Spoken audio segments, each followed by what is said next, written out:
Bonjour à vous et bienvenue dans cette nouvelle vidéo consacrée à Twitter. Nous avons déjà vu comment créer et optimiser votre propre compte Twitter.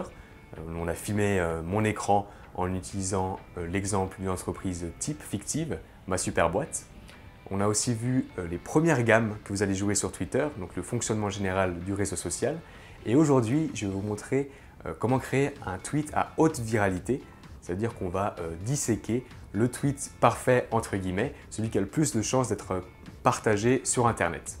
On va aussi voir quand le poster, à quelle fréquence il faut tweeter, donc vraiment optimiser votre contenu, le contenu que vous allez proposer à vos followers Twitter. Donc on va tout de suite commencer par disséquer ce tweet parfait, ce tweet à haute viralité, celui qui a le plus de chances d'être partagé sur Internet. La première caractéristique, c'est la longueur. Comme vous savez, un tweet ne peut pas dépasser plus de 140 caractères. Du coup, l'idéal en fait, c'est un message à 100 caractères. Pourquoi? Parce qu'il reste justement 40 caractères de libre. Si quelqu'un d'autre veut retweeter et ajouter un petit message en plus, il aura la possibilité de le faire. Tandis que si vous utilisez les 140 caractères, là, quelqu'un qui veut retweeter votre message ne pourra pas rajouter son avis ou approuver votre message. Et du coup, c'est une perte pour vous. Par contre, si vous faites un tweet de moins de 100 caractères, imaginons 20 ou 30 caractères, c'est beaucoup trop court pour être pris en considération pour inclure les éléments dont on va parler tout de suite. Donc vous vous rappelez, dans le module Dompter Facebook, je vous ai expliqué que le message Facebook qui avait le plus de chances de susciter des réactions, des j'aime, des partages, des commentaires, c'était un message qui était soit positif, soit négatif. Sur Twitter, c'est totalement différent. Il faut mieux privilégier en fait un message qui aura un caractère neutre. Privilégier des tweets qui ont plus un caractère informatif plutôt que positif ou négatif. Donc dans la vidéo précédente, je vous avais expliqué le principe des hashtags, ces mots-clés en fait qui vous permettent de répertorier vos tweets sous certains thèmes. Quelle est l'influence des hashtags sur la viralité de vos tweets? Alors, un hashtag augmente la viralité d'un tweet par rapport à un message qui n'en a pas du tout, et l'idéal, c'est d'en avoir 2. Par contre, si vous avez plus de 2 hashtags, c'est-à-dire à partir de 3, ça devient contre-productif et vous perdez en efficacité, en viralité. Donc généralement sur Twitter, ce qu'on voit, c'est le message et les hashtags rajoutés à la fin. Ce qui est très bien, si vous avez 2 hashtags, il n'y a pas de problème. Par contre, l'idéal, en fait, c'est d'inclure ces hashtags dans votre message, c'est-à-dire en lisant les mots-clés de votre titre et les mettant en hashtag, vous gagnez en place et du coup, votre tweet est encore mieux optimisé. Donc le but de ces messages que vous postez sur Twitter, c'est vraiment de ramener des visiteurs sur votre site, votre blog ou le compte de votre entreprise sur un autre média social. Du coup, il est très important, en plus du titre, d'avoir le lien vers la page que vous souhaitez partager. Alors comme vous avez compris, la place, la taille de votre tweet, c'est un critère très important pour sa viralité. Du coup, si vous avez de longs liens, déjà c'est pas beau à voir, mais en plus vous perdez en place. Donc ce qu'il faut faire en fait, c'est utiliser des raccourcisseurs d'URL. Ce sont des sites où vous entrez votre adresse, l'adresse de votre page, et il vous donne un lien raccourci. Vous trouvez en dessous de cette vidéo une liste de plusieurs sites qui proposent ce service gratuitement. Voilà, donc ça c'était pour le tweet parfait, le tweet optimal. Maintenant je vais vous expliquer quand est-ce qu'il faut tweeter, à quelle fréquence. L'idéal en fait, c'est de répartir vos tweets sur la journée. Parce que si vous envoyez tous vos tweets en même temps, vous perdez en efficacité. Pourquoi? Déjà en les répartissant, vous pouvez toucher plus de monde, mais aussi si vous envoyez tous en même temps, vos followers, la personne qui suit votre activité, elle risque peut-être d'être agacée d'avoir autant de messages d'un coup, ou pire, elle peut même être ennuyée par ce que vous dites et arrêter de vous suivre.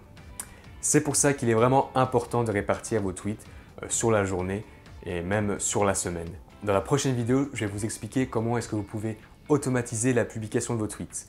Je vais vous montrer un outil en fait qui va vous permettre de planifier la publication de vos tweets en seulement 5 à 10 minutes par jour et gagner ainsi beaucoup de temps.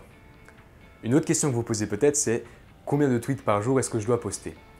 Alors, il n'y a pas de règle absolue, mais moi je vous conseille de poster entre 3 à 10 tweets par jour selon votre activité et selon votre secteur d'activité. Par exemple, si vous êtes dans un secteur d'activité avec beaucoup d'actualités, vous aurez beaucoup de ressources à disposition et ce sera beaucoup plus facile de produire plus de messages. Après, c'est aussi à vous d'adapter le nombre de messages que vous postez selon votre temps. C'est pas grave si vous en postez moins. L'essentiel sur Twitter, c'est vraiment de poster régulièrement. Alors parmi ces 3 à 10 tweets par jour que vous allez poster, vous allez en créer une certaine partie, mais vous allez aussi utiliser du contenu qui a été créé par d'autres personnes, de votre environnement, de votre secteur d'activité. Dans la prochaine vidéo, je vais vous montrer comment est-ce que vous pouvez mettre en place un processus pour créer ces tweets sans y passer plus de 10 minutes par jour. Donc vous avez bien compris qu'il faut répartir vos tweets, mais il y a certaines plages horaires et certains jours qui apportent plus d'audience. Et je vais vous en parler tout de suite. Alors, avant de vous dire quels sont ces moments privilégiés pour avoir plus de résultats sur Twitter, je veux simplement vous rappeler que c'est des données à prendre en considération selon votre activité. Par exemple, si votre cible sont des consommateurs qui sont plus disponibles durant le week-end, forcément il faudra prendre ça en compte. Par contre, si vous vous adressez à une clientèle professionnelle qui, elle, ne travaille pas durant les week-ends, c'est aussi quelque chose qu'il faudra intégrer dans votre stratégie. Donc le must du must, c'est de tweeter le vendredi, le samedi ou le dimanche. Ensuite, on a les jours plutôt moyens, qui sont lundi et mardi. Par contre, mercredi ou jeudi sont vraiment les jours qui, selon les études, apportent le moins de résultats pour le partage sur Twitter. Alors, ce n'est pas une raison pour ne pas être actif le mercredi ou le jeudi, par exemple. C'est simplement en fonction de ces données-là et de votre activité, de l'agenda de votre cible, vous allez répartir différemment la publication des tweets. Par exemple, si vous avez identifié que votre cible est plus disponible le week-end, vous allez tweeter beaucoup plus le week-end que les autres jours de la semaine, par exemple. Très bien, donc on vient de voir les meilleurs jours de la semaine pour tweeter. Maintenant, on va aussi voir les meilleures heures de la journée pour partager vos messages sur Twitter. Donc il y a 3 plages horaires dont il faut se rappeler. La première, c'est le matin de 8 h à 10 h. La deuxième, de 13 h à 18 h, donc tout au long de l'après-midi. Et il y a une troisième plage horaire qui est un peu moins forte, mais toujours très intéressante, c'est entre 20 h et 22 h. Alors avant de continuer et s'intéresser à l'optimisation de vos retweets, justement, je vais donner une petite astuce qui va vous permettre d'augmenter le retweet de votre propre message. Elle est très simple, en fait on l'a déjà vu, c'est la règle d'or, demandez et vous recevrez. Donc en fait, si vous rajoutez à la fin de votre message « Merci de retweeter », vous pouvez augmenter jusqu'à 12 fois le nombre de partages de votre tweet. Donc c'est une technique qui marche, qui a prouvé ses résultats. Par contre, utilisez-la avec parcimonie. Si tous les jours vous demandez de retweeter, forcément vos followers vont s'ennuyer et ne vont pas continuer à retweeter vos messages autant qu'avant.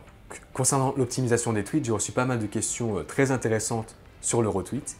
Juste pour vous rappeler ce que c'est, retweeter, c'est partager le message qui a été posté par quelqu'un d'autre sur Twitter parce que c'est une information de qualité qui a de la valeur ajoutée et qu'on veut partager à ses propres followers. Donc il existe 2 façons de retweeter. On va voir quelles sont ces 2 possibilités et quels sont les avantages de chacune d'elles. Donc le premier, c'est le retweet traditionnel, c'est-à-dire qu'en dessous du message que vous voulez retweeter, il vous suffit de cliquer sur le bouton prévu par Twitter, retweeter, et le message avec le nom et la photo de l'auteur apparaîtront sur votre compte Twitter. L'autre solution, en fait, c'est de répondre à l'auteur, mais devant le message, vous mettez simplement RT devant son pseudo. Les gens comprendront qu'en fait, vous retweetez son message. Ça vous permet en fait de vous attribuer dans le référencement le contenu qui a été posté et donc les mots-clés qui sont très importants. Donc mon conseil, c'est d'utiliser cette deuxième solution pour les messages auxquels vous attribuez le plus de valeur, les messages qui vous semblent le plus importants pour votre propre visibilité, parce que vous allez vous attribuer en fait les mots-clés dans votre référencement. Du coup, utilisez le retweet traditionnel pour les autres messages, vos coups de cœur ou les informations officielles. Concernant les retweets, j'aimerais aussi vous inviter à vérifier la crédibilité des messages que vous allez retweeter, mais aussi la crédibilité des auteurs de ces tweets-là. Donc jetez toujours un œil sur le compte Twitter de l'auteur, regardez sa photo, sa description et le lien vers son site internet pour voir si c'est une source d'information crédible. Voilà, maintenant vous avez en main les principales clés pour optimiser votre contenu sur Twitter. Dans la prochaine vidéo, je vous montrerai comment optimiser l'utilisation de Twitter. Donc je vais vous expliquer comment vous pouvez planifier et automatiser votre activité en moins de 10 minutes par jour.